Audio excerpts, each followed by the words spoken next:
When I'm caught off guard, I don't do very well. I'm not one of these people that can think on their feet very well. And children, how are they going to deal with this if no one's ever given them a heads up and let them know what to do? Welcome to What We Really Want, conversations about connection. Settle in and get ready for a great conversation. Let's talk about what we really want. Hey friends, welcome back to another episode of What We Really Want. Today's number 67, and we're really excited about the guest. It's Kristen Jenson, whom we met 10 years ago, and many of you are familiar with her name if you have young kids, probably, because she is the author of the book series known as Good Pictures, Bad Pictures.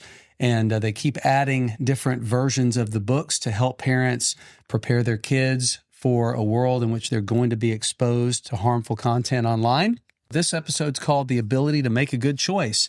You know, one of the things that I think is so helpful is that these books kind of are at the intersection of parents who know that they need to engage in preparing their kids, but they don't really know how to. I know that you talked a little bit about our grandson and how our daughter and son-in-law, I think, have done a lot better job with him than we did with our kids in terms of just speaking plainly and demystifying those conversations. Yeah, for sure. Like you said, we didn't do as good with our kids, but have had, I think, good conversations. And one of them being real honest about, like, yeah, you waited too long to talk to me. And I really appreciated that. But like I say in the episode, it isn't too late. And even if it's going back and saying, I failed you in this way and I'm really sorry, then that's still worth it. Yeah. Kristen, if you're not familiar with Good Pictures, Bad Pictures, or Kristen, she's also the founder of Defend Young Minds, which is an online resource that's just filled with courses, papers, downloadable things that can just help equip parents for engaging these conversations. She said something that might at first blush feel a little controversial when she said that protecting the innocence of our children really shouldn't be the goal. That the goal should be that when they are inevitably faced with harmful content, pornography or otherwise, that they would be prepared. They would know that it's coming and that we would have invested in them to give them what she says is the ability to make a good choice. That's why we call the episode that. And it's a slightly different way of looking at it, but I think it's a much more integrated and aligned and healthy way because we can put our heads in the sand and say, we're going to lock down our router, and we should put protective elements in place, and we should. But if we say we're doing that so that my kid will never be exposed to porn, that's naive. You can only do that protection to a degree, I think, in your home. You can't even really 100%. And if you did it better than anybody else and your kids went off into adulthood having seen it less than anybody else in the world, but you didn't talk to them about it and didn't prepare them for it, they've been bubble wrapped and now they have no resilience. They don't know what to do when they don't have those guardrails anymore. And it's not like they need to see it to learn the lesson. That's right. If you're protecting, that's great. But we if they don't about see it, but then you need to talk about when you do, because you will. Because it is there. It is a part of the world in which we live. And Kristen does such a good job being very plain spoken about it, but also very gracious. And so we hope that you will enjoy listening to us talk with Kristen. It's been a long time coming. We met her 10 years ago. We saw her again last fall and said we would love to have you sit down for a conversation. That's what you're about to hear. It's episode 67 with Kristen Jenson, The Ability to Make a Good Choice.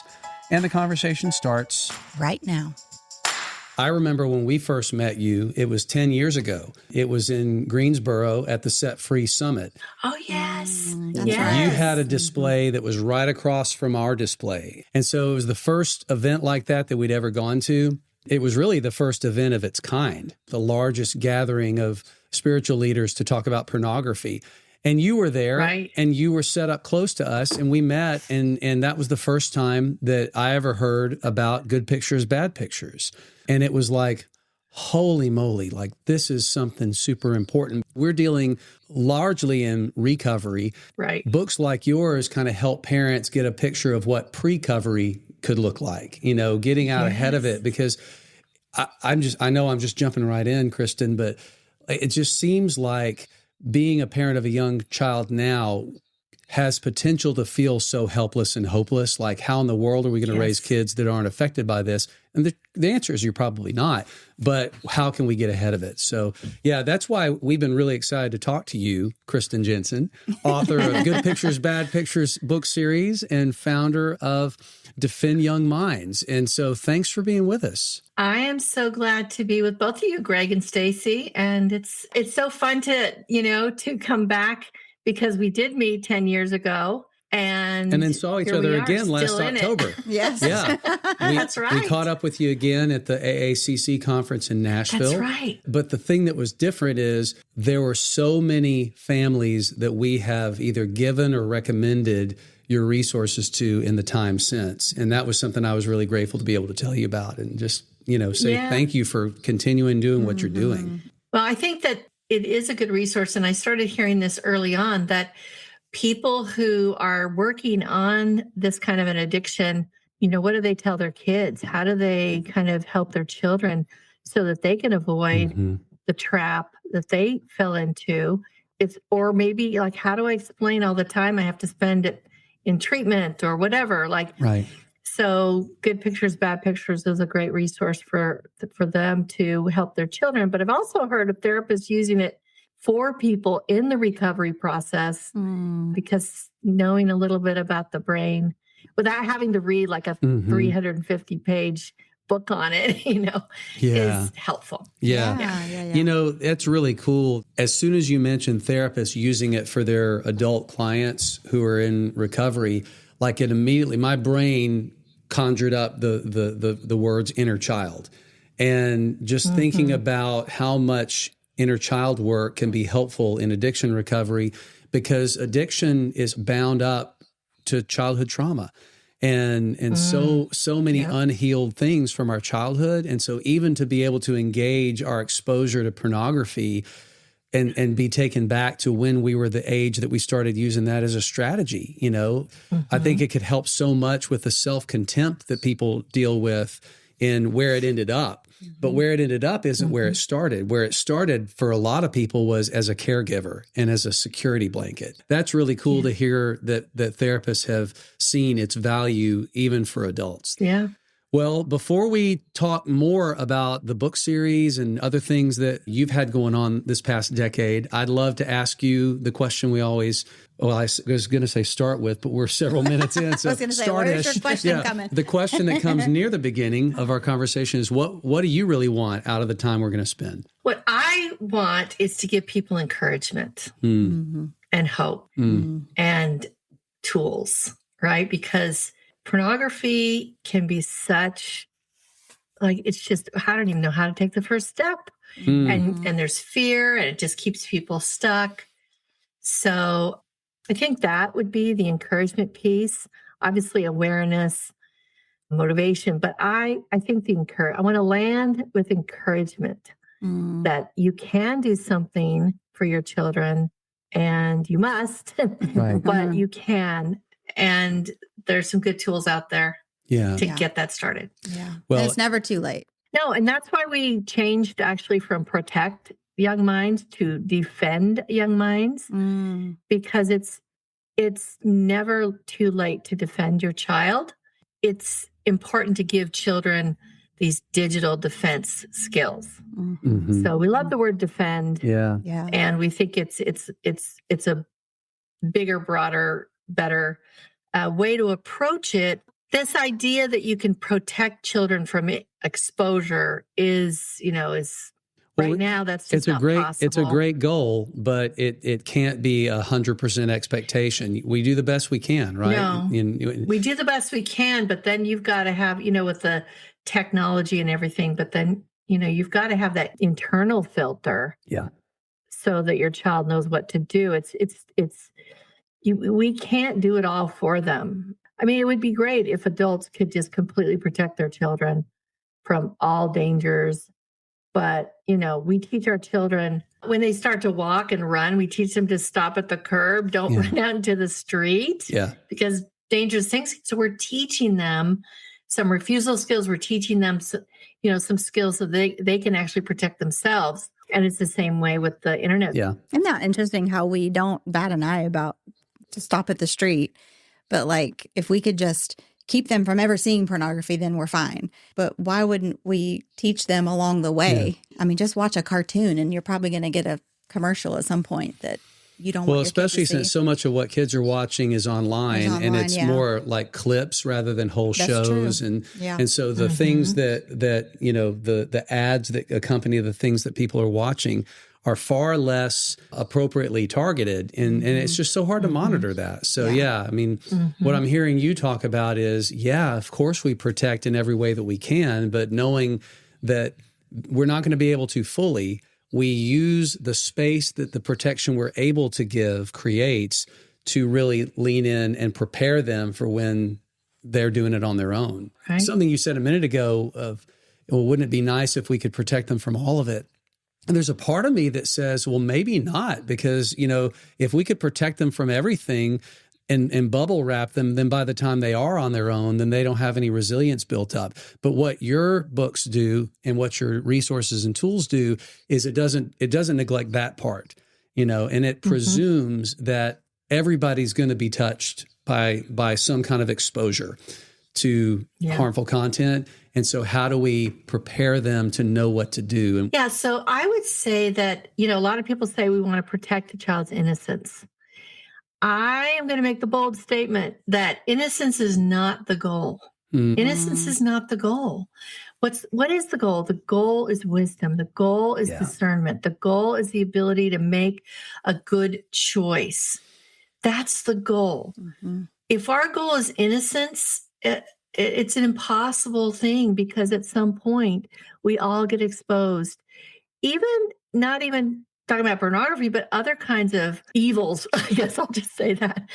So it's important that children know how to choose, because innocence is, I mean, yes, it would be nice if they could be innocent through the age of some certain age, but you can't guarantee that. In the world that we live in today, you can't. If the kid can get a hold of a screen, they need a gentle warning. They need something, because you just can never predict when they're going to be shown something or see something. And the overconfidence that some parents have in that, I think, is a downfall. I think is something we need to address, because we just need to prepare our children to reject I'm so glad that pornography. you brought up innocence and said what you did about it, because on the one hand, like, if you're listening to this and you are a Christian, if you come from a faith background and you know your Bible, I mean, is it fair to say, like, we haven't had a context for living in true innocence since before the fall Eden, you know? And one day there's going to be a life where there's no brokenness and there's no pain, there's nothing evil attacking us anymore. But in all of the time in between that, I mean, innocence is going to be limited, and it's not a great goal. But then the other thing I thought about when you said that is being exposed involuntarily to pornography doesn't degrade a child's innocence in any way, shape, or form, you know? So high a percentage of kids' first exposure to porn was unintentional or accidental. And nothing in that moment from one to the next changed how innocent they were. Yeah. You know, in my junior book, it actually shows that. I don't know if you're... I've got a copy of it right here. So do I. I figure you're probably never too far away, but there we go. Gosh. But there's one part that really speaks to this. Sometimes kids see bad pictures by accident, but even if you see a bad picture, that doesn't make you a bad kid, right? There's something good you can do if you see a bad picture. So we're very clear, not shaming. When you think about theology, if you're a believer in a God that knows everything and a God that is divine, well, God knows everything. He's seen everything. Does that make him not holy or not divine? No. So that's a good way of looking at it. You know, not innocent? Of course not. But he has seen everything. He's seen much worse than probably any of us have ever seen.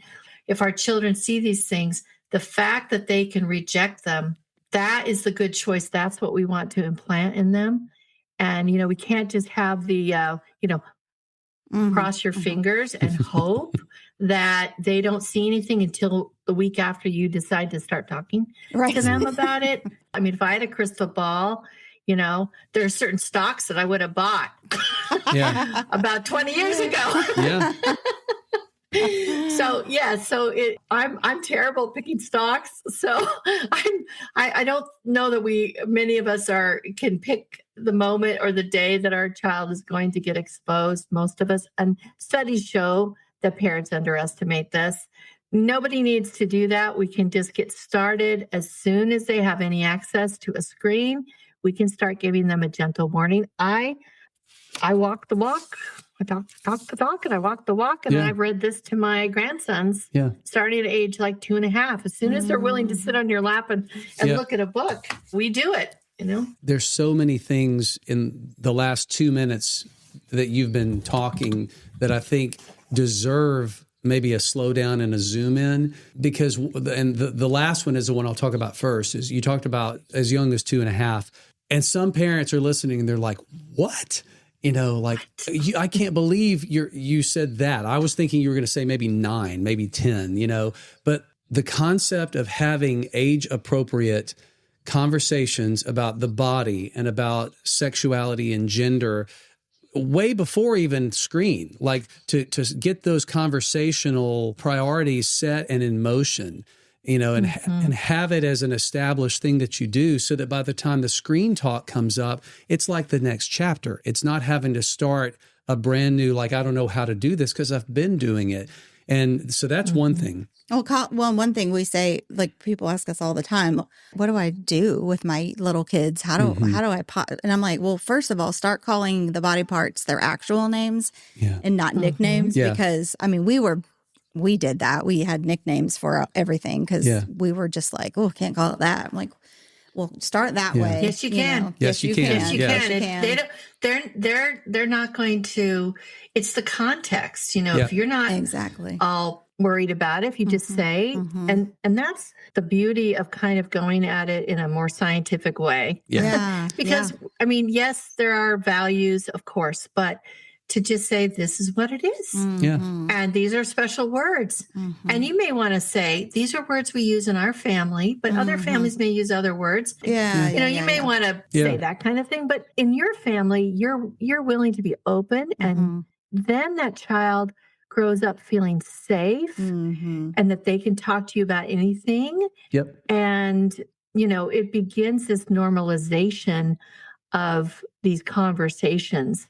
And they are protective. Those conversations truly are protective. And they've done some studies that show that. So the other thing that I thought was so helpful about the last thing you were sharing is when you read that excerpt from Good Pictures, Bad Pictures, Junior, and the line that basically says, just because you've seen bad pictures doesn't make you a bad kid.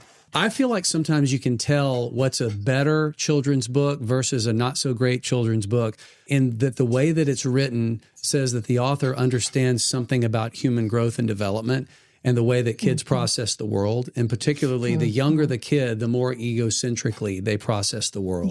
And it's all about me. If something good happens, it's look what I did. If something bad happens, it's, oh, this is my fault. And just to have something that you can read that doesn't make a big deal out of it, but just gets that reinforced. It gets it said, and then every time you read it, it reinforces. There's a difference between seeing something bad and doing something bad. And there's the difference between both of those things and being bad. We'll be right back. How did I get here? How could the person I trusted the most do this to me? Does anyone understand? Where am I supposed to go from here? Discovering your partner's unwanted or addictive sexual behavior can shake life to the core, rob you of your sense of safety, and cause you to question everything. Women who face betrayal trauma need help knowing how to move forward. They want to make sense of what's happened and how it's affected them. Women deserve to understand the powerful grip of their partner's addiction and how it spiraled out of control in his life. If you're ready to move toward healing from sexual betrayal trauma, maybe it's time for you to get to the roots. The Roots Retreat Women's Workshop is a 2-day retreat where you'll work with coaches who specialize in sexual addiction, betrayal trauma, and recovery. You'll learn how past wounds impact your current trauma. You'll better understand how sexual addiction develops. You'll see how God wants to heal your deep pain. And you'll better understand how to keep moving forward after the retreat. If you're ready to get unstuck from the impact of sexual betrayal trauma, if you're ready to experience hope and healing, let's get to the roots. Visit awakenrecovery.com/intensives or click the Roots Retreat Women's Workshop link in show notes. You know, Greg, I have to tell you, it was at a conference that when I was writing this book, that I was kind of passing around just catching people and saying, read this. What would you add? What would you take away? What are your thoughts?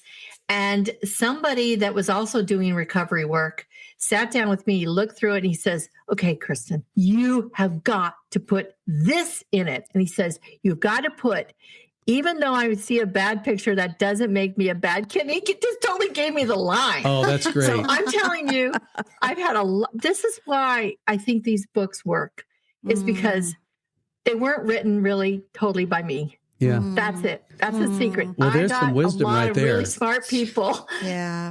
It was like crowdsourced and lots of feedback. And so, yes, I've been given some of the best lines in both of these books, or all the books, are from other people. Oh, wow. That speaks, before we move on from that line, I was thinking about the parents that are listening.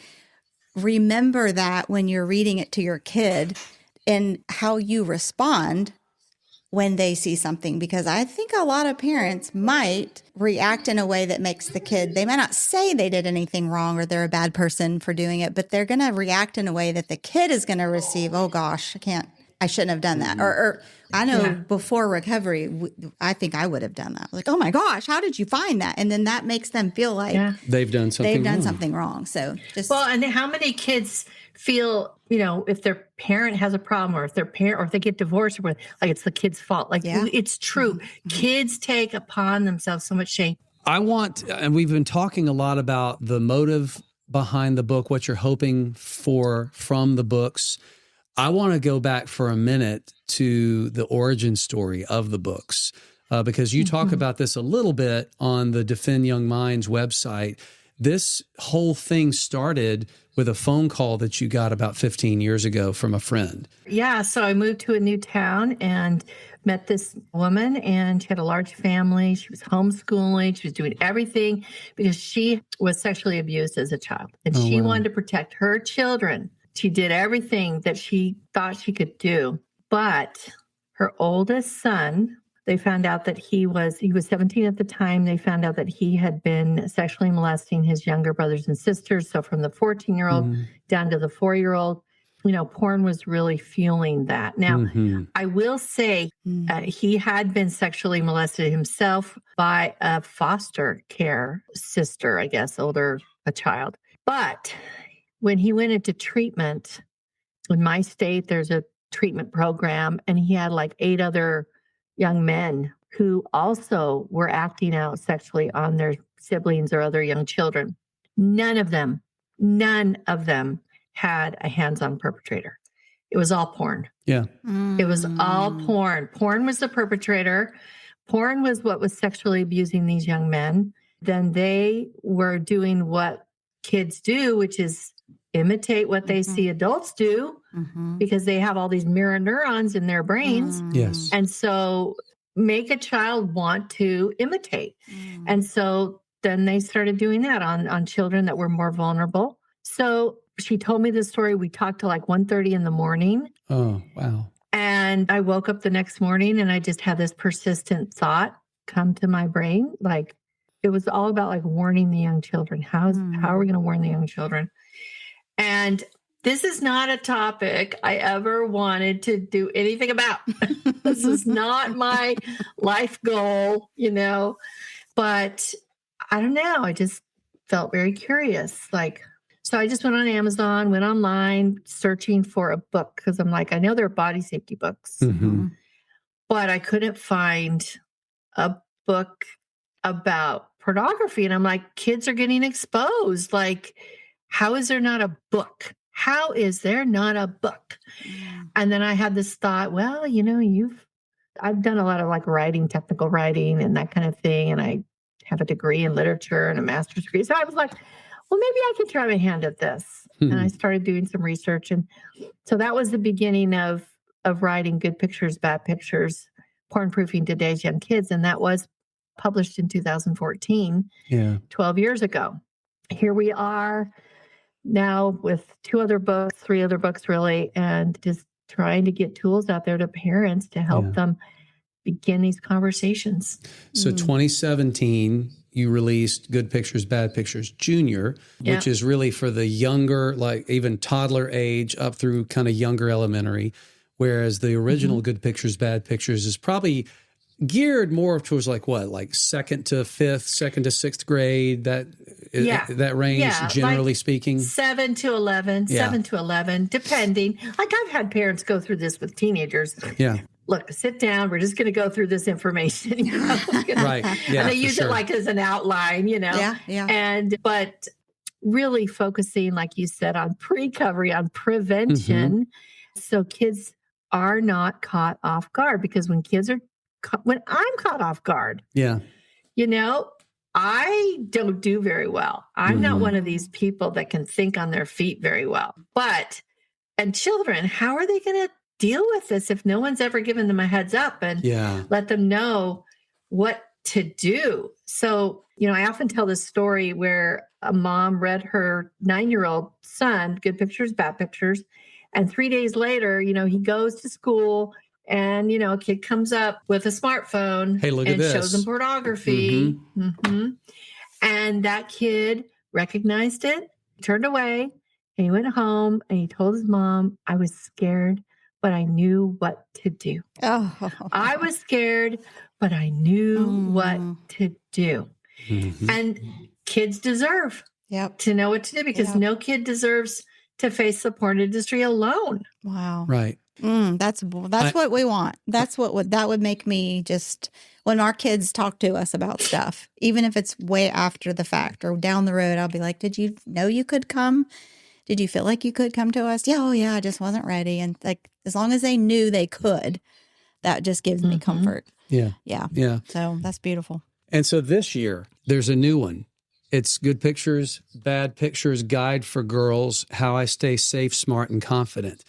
And I have ideas as to how you might answer this question, but instead of speculating, I'm just going to ask it. What specifically was the rationale, the felt need, the motivation behind differentiating the content and having a one that was specifically for girls? Because I saw the shame, the absolute shame that women and girls were feeling that got caught into this. And this kind of idea that, girls are immune. And I saw girls be I had therapists tell me girls are more vulnerable, actually, because no one thinks that they're going to get into it. So you're giving them, smartphones earlier, you're letting them on social media, you're like, you'll be fine. And so the same parents that would not do that for their son and would be kind of worried are unfortunately, just saying it's. So that was part of it. But also I had parents asking me for this book. Like, I need a book for my daughter. And one woman said, just change the pictures. Everything else is fine. Just change the pictures. I'm like, I got to do a little bit more than that, Yeah. And so I did. Over the years, we produced a lot of articles from experts on, women and girls and pornography and why they get into it, how they get into it, how it harms them, maybe even differently than boys. And then after that, I felt like I was able to kind of collect all that wisdom and start to come up with an outline of like, what do I want to put in this book that isn't in the original book? What do girls need to hear, especially for girls?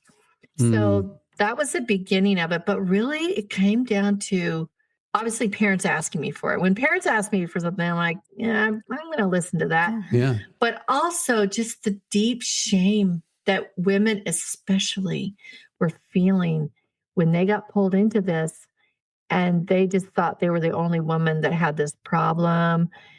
And it was just such a shadowy, like, oh, dark thing that, I don't know. I wanted to come out so that girls knew that they are vulnerable to this. I just wanted to lessen the shame. I don't know. Yeah. No, that would be reason and enough. increase the protection. That would be reason enough, Kristen. I mean, if girls who struggle, which we know that the gap between girls who struggle and boys who struggle is rapidly closing. I mean, there's not nearly the gap that there used to be. If girls who struggle with sexual feelings and confusion and dabbling in or experimenting with pornography could change their internal narrative from how could I to no wonder. I mean, that would be such a great start, because this doesn't happen for no reason. I mean, I'm just thinking about something you said a minute ago, because there's the stereotype that this is something that boys deal with and girls don't.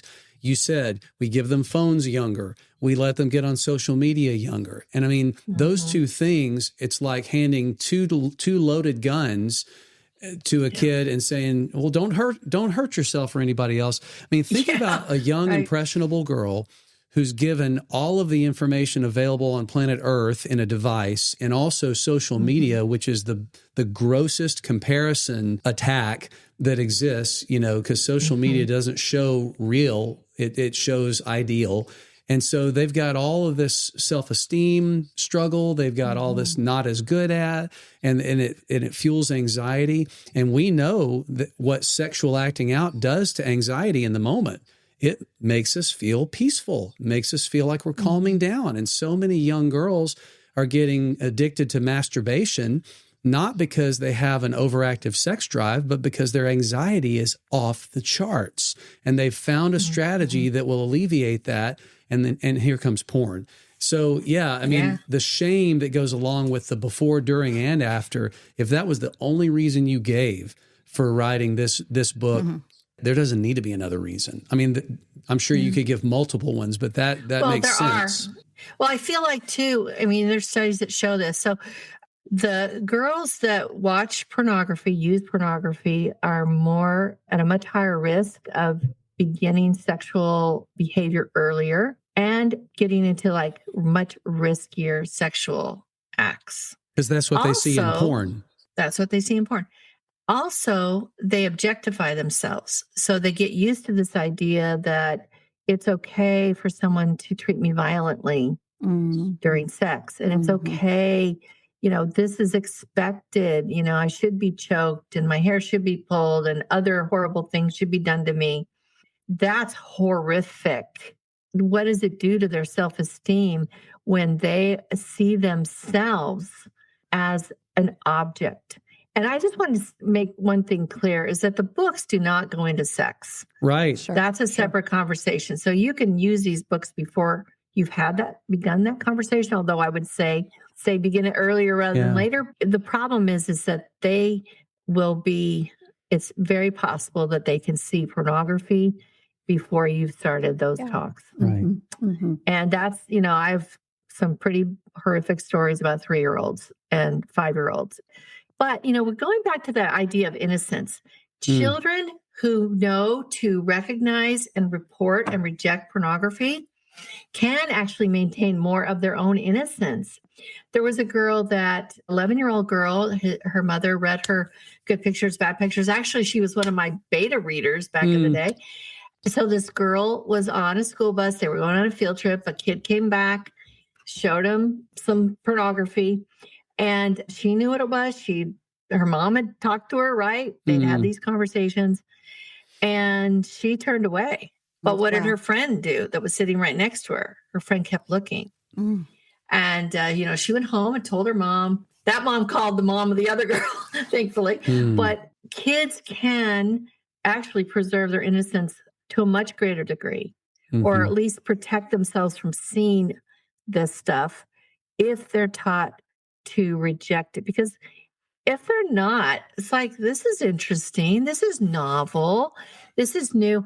And my parents haven't talked to me about this. So parents think, oh, well, if my child ever saw anything like that, they would just come and tell me. No. No. That's usually the last thing they'll do. Because Wasn't there something in their them they mind, just know that Yeah. they shouldn't talk about that nobody told them? And again, if I saw something bad, then I've done something bad, and I don't want to be shamed by somebody else either. Yeah. And so often they are at the point of their cognitive development to where they don't even have the words to understand what's going on. Right. It's more of something that they're feeling. Mm-hmm. It doesn't feel like the thing to do is talk to mom and dad. And, just a word to mom and dad, like you can't control that 100%. But what you can do is influence it. Because if you're the no freak out parents, then at least they don't have exhibit A, exhibit B to go back and say, well, the last time I did talk to mom and dad, they freaked out. And so, if you don't freak out, it's no guarantee they're going to tell you. But if you do freak out, it's going to all but guarantee that they won't. Yeah, it's true. When you were saying that kids just don't have the vocabulary, that is true. There was a mom that she dropped her girls off at a little play date at a friend's house.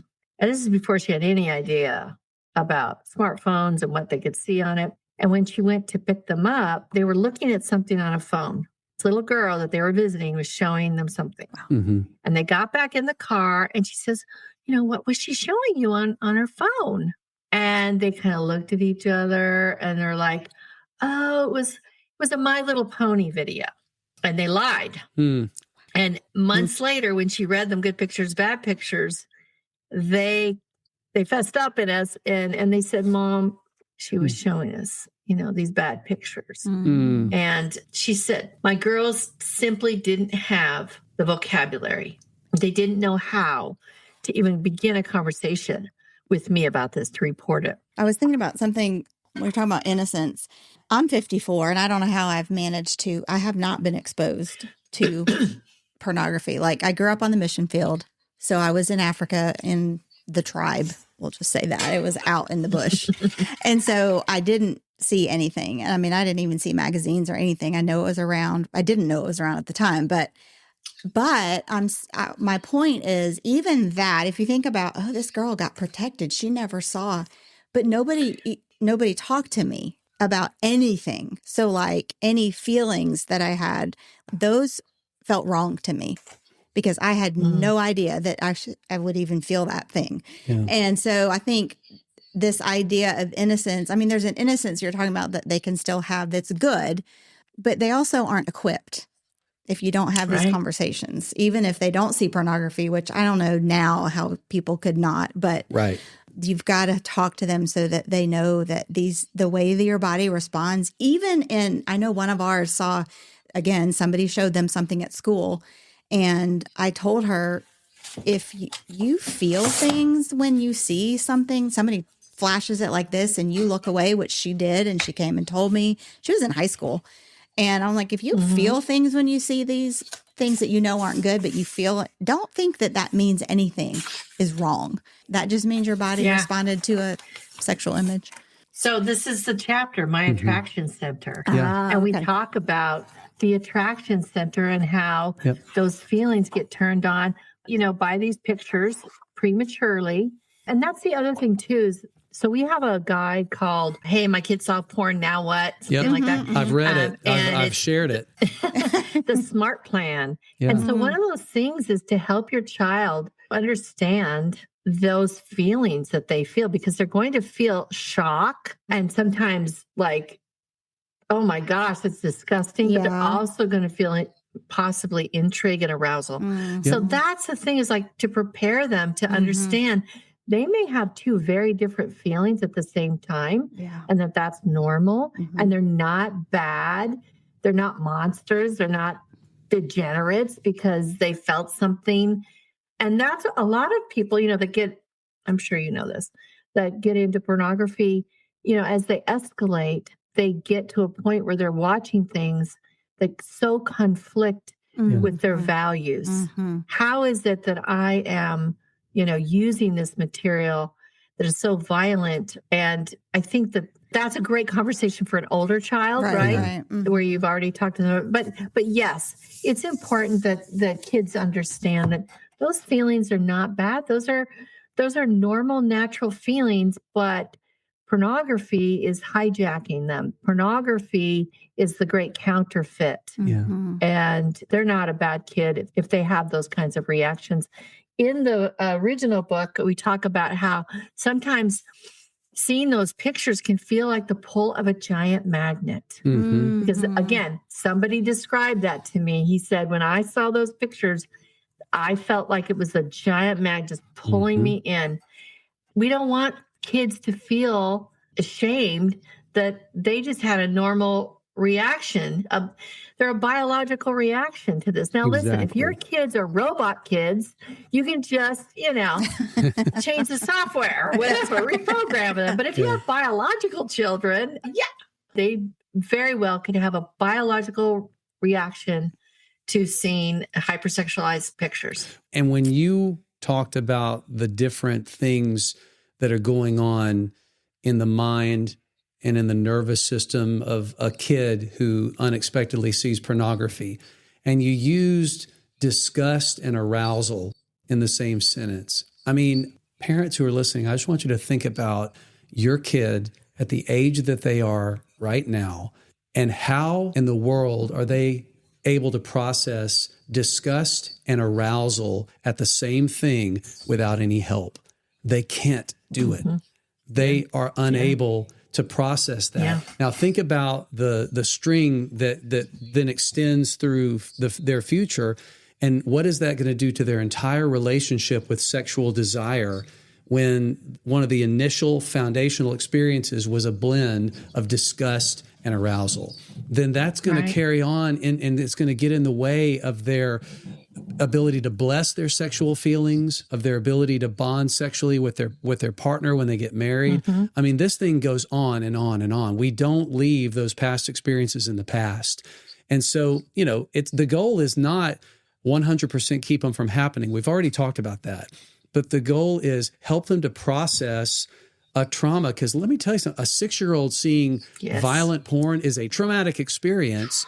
Whether or not that stays as a long-lasting trauma largely depends on the way that we respond to it.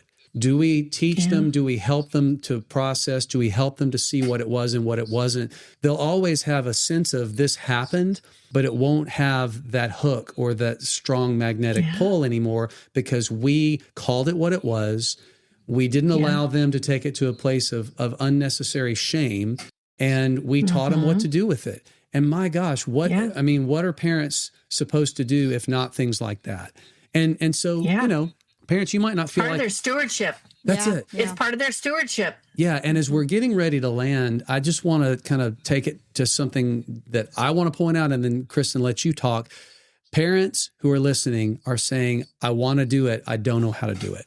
Guess what? There are a lot more people who can help you with that than there used to be.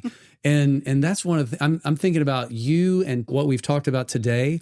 I'm thinking about what Chris McKenna talked about with Protect Young Eyes. I'm thinking about what Kristen Miele with Sex Ed Reclaimed talked about. I mean, there are so many helpful people doing amazing work. There are tools out there that are extremely helpful, that are going to be age graded. So wherever you are as a parent, wherever your kids are, there are people like you, Kristen, who are saying, we're here to help. This is like why we get up in the morning.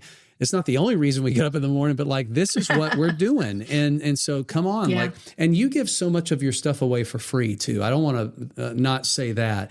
That's really critical too, because I take that as let's remove any barrier to the parents being able to get the help that they need. Everything that I do with social media outreach, everything that I do with the free stuff that we give away on our website, defendyoungminds.com, is funded by the book sales, right? So we want it to be open. We want those articles to be out there, not behind a paywall.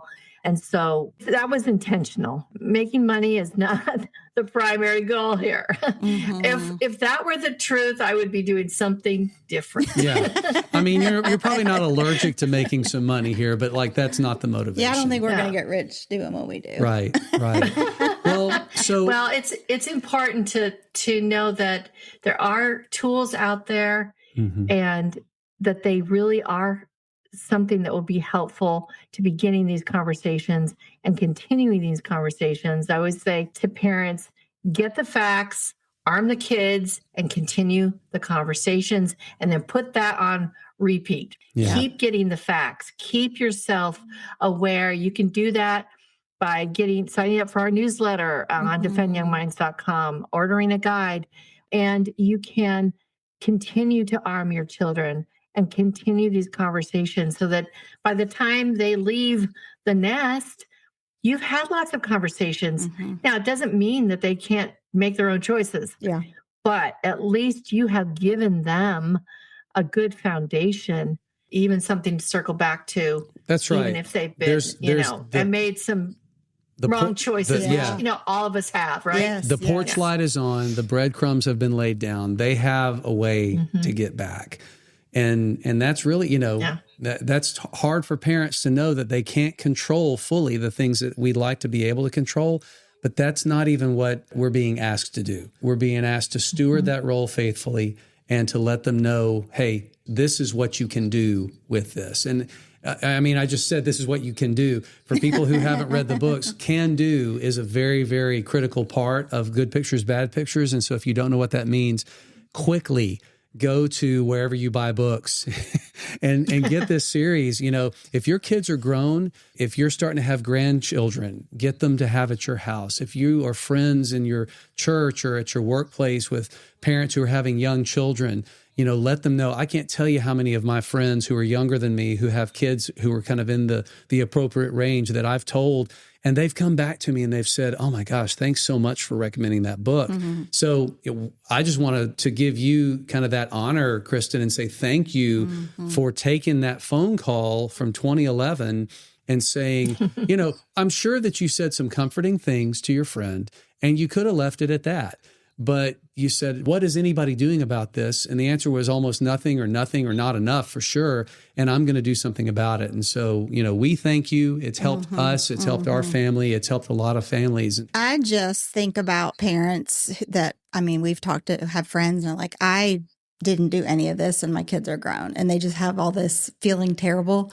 And I would say, consider just going to your kids and saying, just becoming aware of all this. And I'm so sorry that I did not do this for you. Yeah. And, the repair piece, it's never too late to have that part. And then maybe that changes the dynamic of your relationship in different ways. And so anyway, I just think, it's just never too late.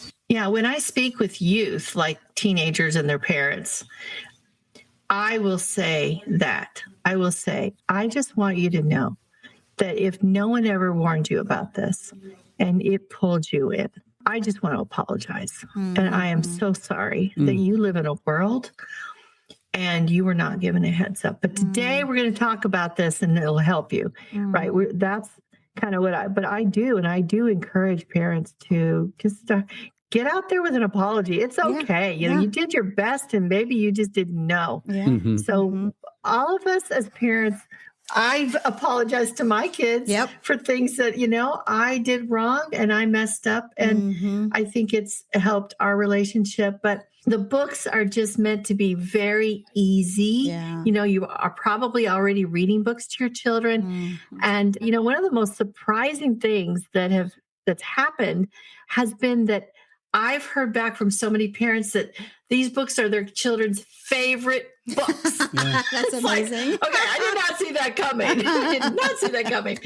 But why? I don't know. Is it because it's real? Because it's what's all around them and it's relevant. And they don't even know what the word relevant means. They feel empowered. Yeah, that's right. Yeah. And they know that this is touching on something that's really important, even if they don't know how to describe it that way. Well, Kristen, you said that what you wanted was encouragement, to give hope, to offer tools. And I really hope, I believe that the people listening to this point have been encouraged that there is something you can do, hope that it isn't too late, and a very clear path to find those tools that can help you do the things that you want to do as a parent. So I hope that you got what you wanted. I know that we did. I'm encouraged. Yeah.